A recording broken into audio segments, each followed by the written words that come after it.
வந்துருச்சு Ola maps bro. Play ஸ்டோர்ல இருக்குமான்னு மட்டும் கேட்காதீங்க. இது வெறும் B2B மட்டும் தான் லான்ச் பண்ணிருக்காங்க. எதுக்காக ப்ரோ ஓலா தனியா புதுசா மேப் அப்ளிகேஷன் லான்ச் பண்ணிருக்காங்க அப்படின்னா, என்னவா இருக்கும்?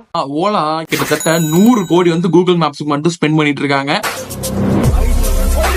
100 கோடி. அந்த மேப்ஸ் வருது, நீங்க சர்ச் பண்றது, டப்பா டப்பாவா கார்லாம் காட்டுதுல, சோ இதுக்கெல்லாம் 100 கோடி வந்து ஓலா வந்து கூகுள் மேப்ஸ்க்கு வந்து ஸ்பெண்ட் பண்ணிட்டு இருக்காங்க. பட் ப்ரோ, கூகுள் மேப்ஸ் வந்து ஃப்ரீ தானே அப்படின்னு கேட்டீங்கன்னா, லாஸ்ட் இயர் கூகுள் மேப்போட ரெவன்யூ மட்டும் $11 பில்லியன்.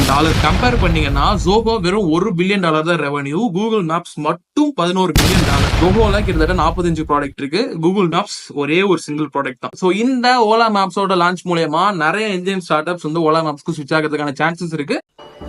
வரண்டா சின்னசாமி. சரிடா.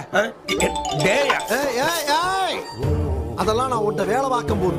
இப்ப நீ பதவி இழந்துட்ட, முதலாளிங்கிற பதவி இழந்துட்ட. Be careful. நிறைய காஸ்ட் கட்டிங்கும் பண்றதுக்கான சான்சஸ் இருக்கு. பட் எப்படின்னு தெரியல. Let's wait and